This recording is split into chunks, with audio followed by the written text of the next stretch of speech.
Hello friend, welcome to Samriddhi classes. Friends, आज की इस वीडियो में हम लोग देखेंगे रूमेटॉयड अर्थराइटिस। प्रीवियस वीडियो हम लोगों ने डिस्कस कर लिया है आपका गाउट। तो आज देखेंगे रूमेटॉयड अर्थराइटिस होता क्या है। सबसे पहले हम लोग आरए समझेंगे, इसे आरए बोलते हैं, आरए समझेंगे। फिर हम लोग जाएंगे ट्रीटमेंट, कैसे इसका ट्रीटमेंट करना है। तो आरए क्या है कि एक सबसे पहली लाइन है कि ऑटोइम्यून डिसऑर्डर है।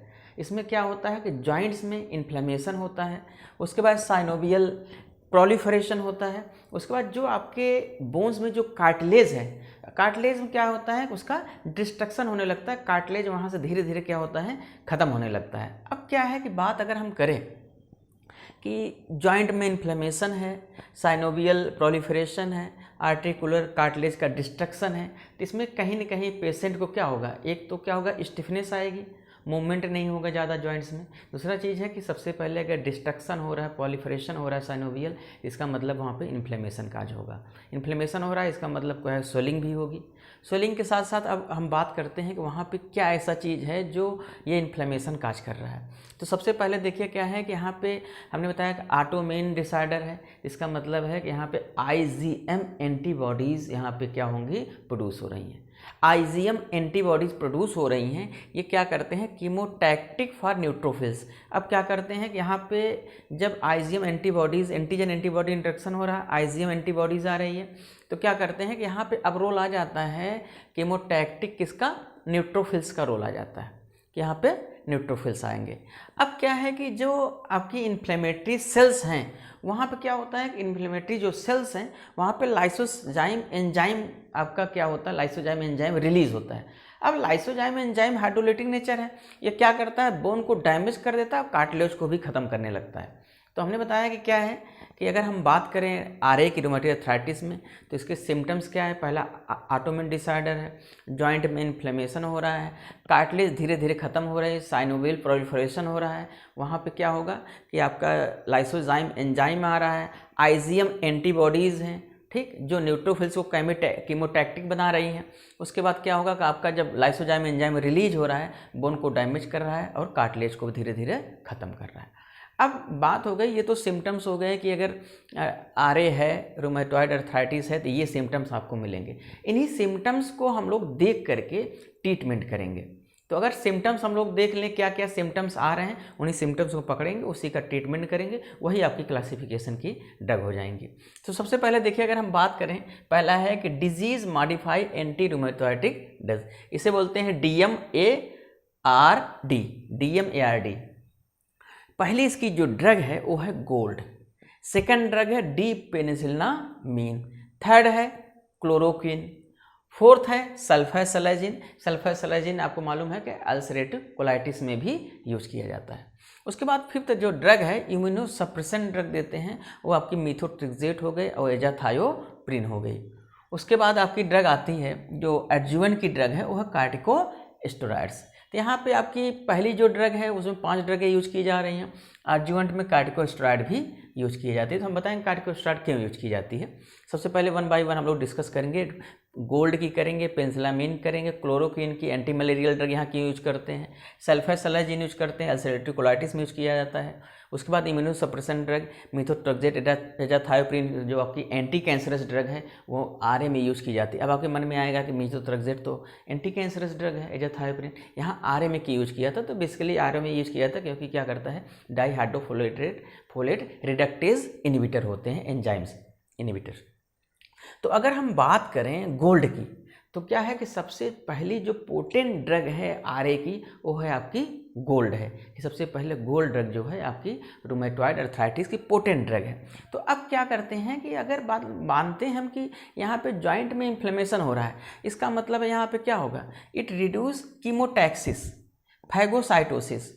आपको हमने गाउट बताया था, तो हमने बताया था वहाँ क्या होता है, फैगोसाइटोसिस होता है। फैगोसाइटोसिस होगा, इसका मतलब है कि वहाँ से जो सेल्स होंगी वो जब से इंगल्फ करती बस्ट हो जाती हैं, बस्ट होंगी तो लाइसोजाइम एंजाइम रिलीज होगा, लाइसोजाइम एंजाइम से रिलीज होंगे, मीडिएटर से रिलीज होते हैं, मीडिएटर से रिलीज होते हैं तो क्या होगा, इन्फ्लेमेशन काज होता है। तो सेम फिनोमेना यहाँ पे है। अगर हम गोल्ड ले रहे हैं, पोटेंट ड्रग है आरए की, ये क्या करता है, इट रिड्यूस कीमोटैक्सिस फैगोसाइटोसिस। तो फैगोसाइटोसिस को कम कर देगा, लाइसोसोमल एक्टिविटी को कम कर देगा, उसके बाद क्या करता है, it inhibit cell mediated immunity, तो सेल इमीडिएट इम्यूनिटी को भी कम कर देगा। हाँ, एक चीज़ और है, क्या होता है कि good bound to plasma protein. अब क्या है कि जो गोल्ड है वो क्या करती है, इसकी प्लाज्मा प्रोटीन बाइंडिंग ज़्यादा होती है। अब प्लाज्मा प्रोटीन बाइंडिंग ज़्यादा होती है तो बॉडी में स्टे भी ज़्यादा देर तक करेगा। अगर स्टे ज़्यादा देर तक करता है तो इसकी क्या होती है कि थोड़ी सी टॉक्सिटी ज़्यादा होती, हाईली टॉक्सिक हो जाती है। तो ये रहा आपका गोल्ड। तो एक बार दोबारा हम रिपीट कर रहे हैं, क्या है कि गोल्ड आपकी आरए के लिए पोटेंट ड्रग है। ये आपको फैगोसाइटोसिस लाइसोसोमल एंजाइम जो क्या कर रहे हैं कि ये फैगोसाइटोसिस लाइसोसोमल एंजाइम जो जॉइंट इन्फ्लेमेशन काज कर रहे हैं, इसको क्या करता है, इनहिबिट कर देता है। सेल मीडिएटेड इम्यूनिटी को इनहिबिट कर देता है और प्लाज्मा प्रोटीन की बाइंडिंग ज़्यादा होती है। प्लाज्मा प्रोटीन बाइंडिंग अगर ज़्यादा होगी तो क्या होगा, ड्रग ज़्यादा धीरे धीरे टॉक्सिक है, ये हाईली टॉक्सिक है। अब हम बात करते हैं सेकंड ड्रग की, वो है डी पेनिसिलिनामीन। डी पेनिसिलिनामीन आप समझिए, केवल एक लाइन याद रखिएगा, कॉपर चिलेटिंग एजेंट है और इसकी जो मैकेनिज्म है सेम है आपकी गोल्ड की तरह। तो आपकी अगर बात करें डी पेनिसिलिनामीन की, कॉपर चिलेटिंग एजेंट है, means copper chelating agent complex form करता है कॉपर के साथ। उसके बाद क्या हमें सेम एक्शन लाइक गोल्ड की तरह ही एक्शन है, मीन्स लाइसोसोमल एंजाइम कम कर देगा, फैगोसाइटोसिस कम हो जाएगी, सेल मीडिएटेड इम्यून सिस्टम को सप्रेस कर देगा। ये सबसे आपको मैकेनिज्म इसकी भी सेम है जैसे लाइक गोल्ड। अब हम लोग बात करते हैं क्लोरोक्विन। क्लोरोक्विन सबसे पहले समझिएगा कि इसकी जो मैकेनिज्म है यहाँ पे आरए के लिए अननोन है, ठीक है। लेकिन आपको पता है कि जो क्लोरोक्विन ड्रग है वो आपकी क्या है, एंटी मलेरियल ड्रग है। तो वहाँ मलेरिया में तो यूज किया जाता है, लेकिन 50% जो आरए है, पेशेंट जो आरए के हैं उसमें भी सबसे ज़्यादा जो ड्रग यूज की जा रही है क्लोरोक्विन साथ में देते हैं। तो क्या करता है कि ये सपोर्टिव जो थेरेपी है बहुत अच्छा इफेक्ट देने लगती है। तो अगर हम बात करें मैकेनिज्म अननोन है, लेकिन क्या करता है कि ये it inhibit monocyte interleukin first. अब क्या है कि ये जो मोनोसाइट्स हैं या इंटरल्यूकिन फर्स्ट है या बी लिम्फोसाइट्स हैं, इनको क्या करता है, इनहिबिट कर देता है।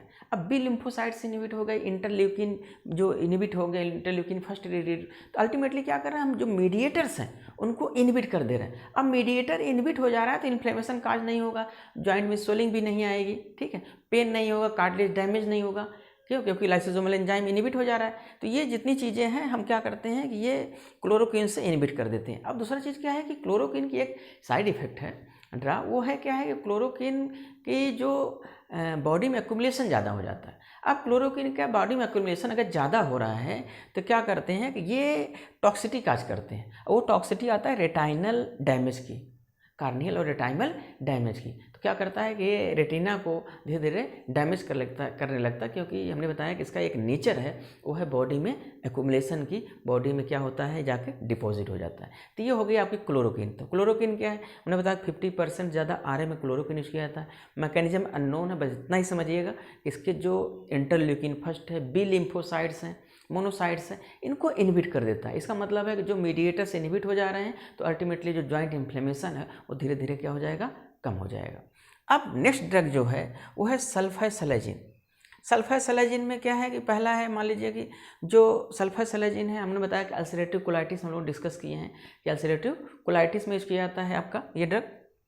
तो anti inflammatory sulfapyridine and five amino salicylic acid, ये सल्फापायरिडीन और 5-अमीनो सैलिसिलिक एसिड जो अल्सरेटिव कोलाइटिस में यूज किया जाता है। यहाँ पे क्या है कि ये एंटी इन्फ्लेमेटरी ड्रग के रूप में यूज किया जाता है, एंटी इन्फ्लेमेटरी ड्रग के रूप में यूज किया जाता है, क्योंकि यहाँ पे क्या है, जॉइंट में इन्फ्लेमेशन है तो एंटी इन्फ्लेमेटरी ड्रग देंगे तो जो इन्फ्लेमेशन है वो धीरे धीरे क्या हो जाता है यहाँ पे कम कर देता है। तो ये आपकी है सल्फासेलेजिन। उसके बाद आता है इम्यूनो सप्रेशन ड्रग। अब अगर बात करें आरए की तो हमने बताया कि ये ऑटोइम्यून डिसऑर्डर है, आईजीएम एंटीबॉडीज़ है, इसका मतलब अगर एंटीबॉडीज़ है तो एंटीजन भी होंगे, इंट्रैक्शन हो रहा है, तो हम क्या करते हैं, इम्यूनो सप्रेशन ड्रग देंगे, मीथोट्रेक्सेट और आपका दे रहे हैं कौन सा, एजाथायोप्रिन। तो क्या है कि जो मीथोट्रेक्सेट है वो आपका क्या है, डिहाइड्रोफोलेट रिडक्टेज है। अब क्या होता है कि डिहाइड्रोफोलेट रिडक्टेज एंजाइम है जो क्या करता है, सेल के प्रोलिफरेशन में सपोर्ट करता है। सेल से उससे क्या होती है, एंजाइम के प्रेजेंस सेल का प्रोलिफरेशन होता है, सेल नंबर ऑफ सेल्स बनती ज़्यादा है।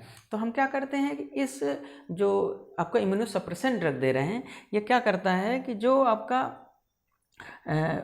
सेल्स का फॉर्मेशन हो रहा है उसको इनहिबिट कर देता है। तो इसका जो मेन मैकेनिज्म है वो है इम्यूनोसप्रेसेंट, इम्यून सिस्टम को सप्रेशन कर देता है और एंटी इन्फ्लेमेटरी प्रॉपर्टी इनके पास है। अब बात क्या करता है कि ये जो साइटोकाइंस जो रिलीज हो रहे थे, जो साइटोकाइंस रिलीज हो रहे थे, इन साइटोकाइंस के रिलीज को सप्रेस कर देता है। तो पहला चीज़ हो गया एंटी इन्फ्लेमेटरी, इम्यूनोसप्रेसेंट और साइटोकाइन रिलीज को इनहिबिट कर देता है। तो हमने बताया कि जो सेल्स का फॉर्मेशन हो रहा था ये क्या करता है, डीहाइड्रोफोलेट रिडक्टेज एंजाइम के प्रेजेंस में इसी एंजाइम को ये क्या करता है, मेथोट्रेक्सेट इनहिबिट कर देता है। अब एंजाइम इनहिबिशन हो गया तो वहाँ सेल का प्रोलिफरेशन नहीं होगा, प्रोलिफरेशन नहीं होगा, नंबर ऑफ सेल्स की जो वो है संख्या है, जो नंबर्स हैं वो ज़्यादा नहीं होंगे।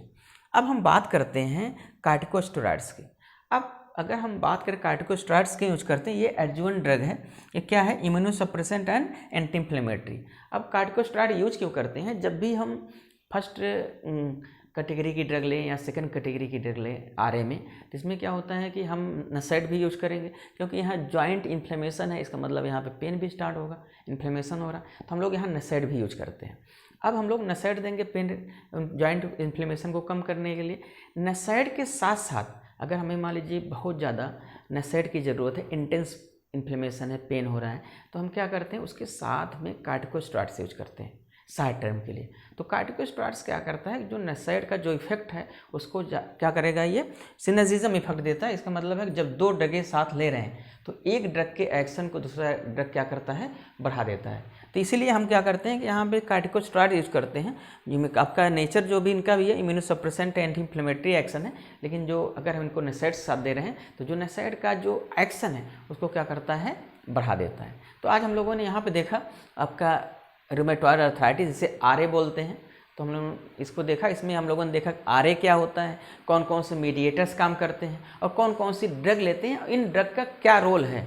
तो अल्टीमेटली ये समझिएगा कि ऑटोइम्यून डिसऑर्डर है, एंटीजन एंटीबॉडी इंटरेक्शन हो रहा है, हमें इसको इनहिबिट करना है, साथ साथ में जो सेल मीडिएटेड इम्यूनिटी उसको सप्रेस कर देती। तो ये रहा इसका ओवरऑल ट्रीटमेंट। तो हम लोग नेक्स्ट वीडियो में देखेंगे नए टॉपिक के साथ। तब तक के लिए थैंक यू।